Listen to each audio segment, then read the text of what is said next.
న్యాయంగా ప్రభుత్వం ద్వారా కొన్ని డిమాండ్లను ప్రభుత్వం ముందు పెట్టి సమ్మె నోటీస్ ఇచ్చి ప్రభుత్వం నుంచి ఎలాంటి స్పందన రాకపోవడం వల్ల గత 3 రోజులుగా వాళ్ళు సమ్మె చేస్తూ ఉన్నారు.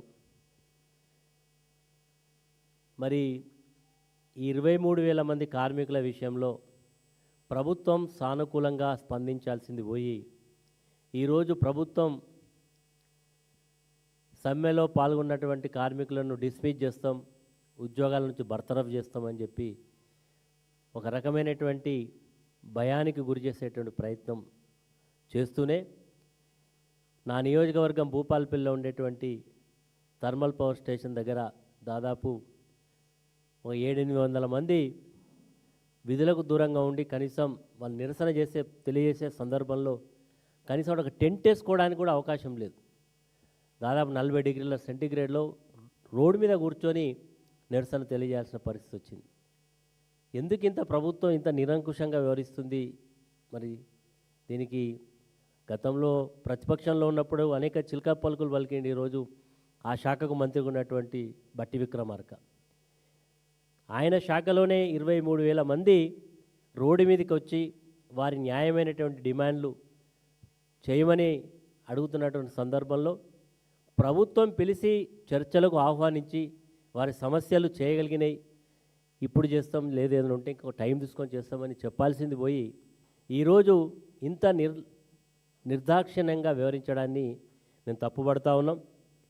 ఈ 23,000 మందిని గతంలో సమైక్య రాష్ట్రంలో ఎలాంటి ఆధారం లేకుండా ఉండే సందర్భంలో 6,000 ఉద్యోగాలకు ఆ రోజు ఆర్టిజన్ అనేది లేదు. కేసీఆర్ గారు ఆ రోజు మొట్టమొదటిసారిగా ఈ ఎలక్ట్రిసిటీ ఎంప్లాయీస్ అందరికి కూడా ఒక వెసులుబాటు కల్పిస్తూ కోర్టులు ఇంటర్ఫేర్ అయ్యి ఇబ్బంది పెట్టినప్పటికి కూడా ఆ రోజు ఆర్టిజన్గా గుర్తించి స్కిల్లు అన్స్కిల్లు మరి చేయడం వల్ల 6,000 ఉండేటువంటి వేతనం 40,000 రూపాయల వరకు పెరగడం జరిగింది.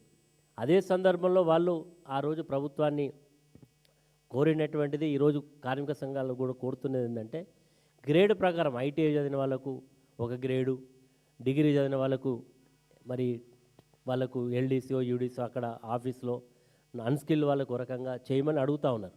మరి చేయాల్సింది పోయి మరి అడిగేది కూడా ఏంటంటే ఏపీ ఎస్ఏబి ఎలక్ట్రిసిటీ రూల్స్ను వర్తించేయమని అడుగుతూ ఉన్నారు. మరి అది చేయడంలో వాళ్ళకి ఏమి ఇబ్బంది వస్తుందో నాకు తెలియదు. కానీ ఈరోజు నిజంగా చెప్పాలంటే వాళ్ళు చేస్తున్నటువంటి పని అయితే చాలా కష్టతరమైంది. మనం మామూలుగా ఇక్కడ బయట పనిచేస్తే 40 డిగ్రీస్ టెంపరేచరు ఇప్పుడుంటే అదే ప్లాంట్లో పోతే దాదాపు 50 డిగ్రీస్ చాలా విపరీతమైనటువంటి వేడిని తట్టుకొని అక్కడ ఉద్యోగాలు చేస్తూ ఉన్నారు.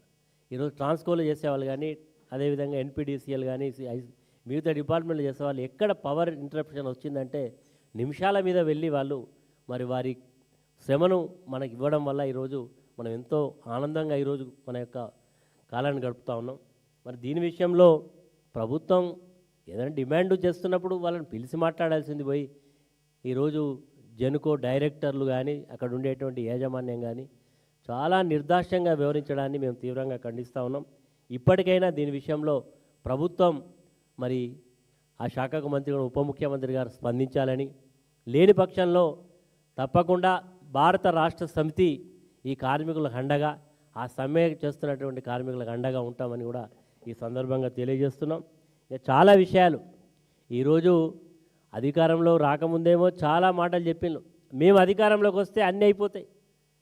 ఆ రోజు కేసీఆర్ గారు ఆర్టిజన్లు గుర్తించి వారికి ఒక అవకాశం ఇచ్చి వారికి ఒక వేతనాలు కనిపించి అనేక రకాలుగా చేస్తే కూడా ఆ రోజు కూడా చెప్పిండ్రు అసలు మేము వస్తే అసలు మీకేమీ అద్భుతాలు జరుగుతాయని చెప్పిండ్రు. ఏం అద్భుతం? ఈరోజు కార్మికులు రోడ్డు మీదకి వచ్చి సమ్మె చేస్తూ ఉంటే కనీసం పిలిచి మాట్లాడేటువంటి సాంప్రదాయాలు లేకుండా ఈరోజు వ్యవహరిస్తడమే కాకుండా కనీసం అక్కడ ఒక టెంట్ వేసుకుంటే కూడా కూర్చోలేనటువంటి పరిస్థితి. ఇది ఏ సాంప్రదాయమో ఏ మార్పు నాందో చెప్పాల్సినటువంటి అవసరం ఉన్నది.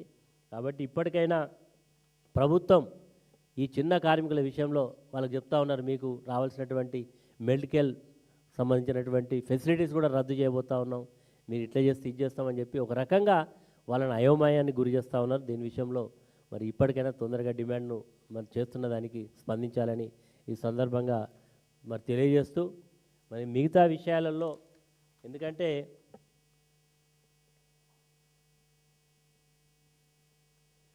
వాళ్ళు అడుగుతున్నాయి కూడా పెద్ద పెద్ద డిమాండ్స్ కూడా ఏం కాదు. వాళ్ళకు ఏదైతే వేతనాల పెంపు, మరి అదేవిధంగా రెగ్యులరైజేషన్, పే స్కేల్స్ ఇవన్నీ అడుగుతూ ఉన్నారు. అదేవిధంగా పిఆర్సి, ఇవన్నీ కూడా పెద్ద ఆరోగ్య బీమా, కుటుంబ భద్రత, ఉద్యోగాలు చేస్తున్న వాళ్ళు ఏంటంటే ఎలక్ట్రిసిటీలో ఉద్యోగాలు చేస్తున్నామంటే దినదినగండం నూరేళ్ళ ఆయుష్లాగా ఉంటుంది. ఈరోజు ప్లాంట్లో పనిచేసే వాళ్ళు కానీ, మరి పోల్స్ ఎక్కి కరెంట్ ఇచ్చేవాళ్ళు కానీ మనం చూస్తుంటాం. అక్కడ ఒక కార్మికుడు బలైపోయింది, ఇక్కడ ఒక కార్మికుడు చనిపోయింది అని మనం వింటుంటాం.